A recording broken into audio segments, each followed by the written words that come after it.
Is cosúil go bhacha aon duine bhí ar líne ábhar díobhálach. Mula mí dómh é sin a thuairisciú chuig an ordáin i gcónaí. Ar dús, tá sé tábhacht go hiiscint an bhfuil an tábhar mídhleathach nó díobhálach, mar tá an próiséis tuairiscithe beag an difriúil de gach ceann acu. Is an ábhar mídhleathach agus aon ábhar meán atá in aghaidh an dlí anseo in éireann. I measc samplaí tá, ag bagairt íomhá farsanta do dhuine eile a roinnt nó í a roinnt, ábhar lena spreagtar iompar scéibhleoirta, teachtarchaí bagracha a rís agus rís eile chuig duine éinear. Chun ábhar mídhleathach a thuairisciú chuig an ordáin ba ar roinnt eolais breise a thuairt. Mar shampla, do cheola riomhphost ionas gur féidir le teachtar aiscogad. Nasc chuig an tábhar a cheapann tú atá mídhleathach, agus roinnt eolais faoina dlithe a bhrisean an tábhar dar leat. Má bheasan an tardan ghuiil an tábhar mídhleathach in éireann, féadfaid siad é a bhaint in éireann agus é sin a chur an nuaildeit. Faoin grat sábháilte ar líne, tá siad a cheart agad a chuircha dhéanamh maidir lena gine.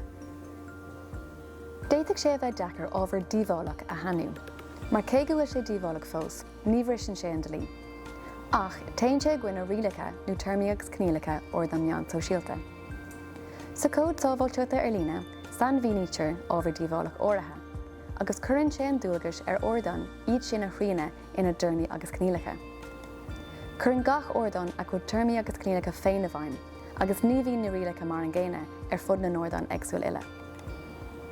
I measc na samplaí féidirthe d'ábhar díobhálach tá ábhar ró óréignach, nochtacht agus ábhar gnéasach, ábhar ina léirí tar féin dochar.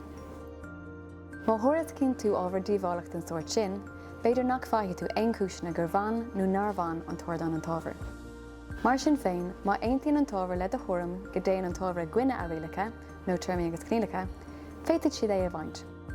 Mar bhfuil tú sástainna na gine, ba cheart go méfa ábhailte a chuirc a dhéanamh ina le.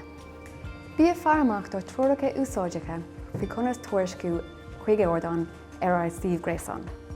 Sé an rálata ábhaing ná chin tú gúil na hórdáin a clína na rialacha faoin grat sábháilte ar líne. Ba cheart córas tuairiscithe chuig ordáin ar líne a bheith so aimsithe agus so úsáidte. Muna bhfuil bhfuil an cloiseábhait.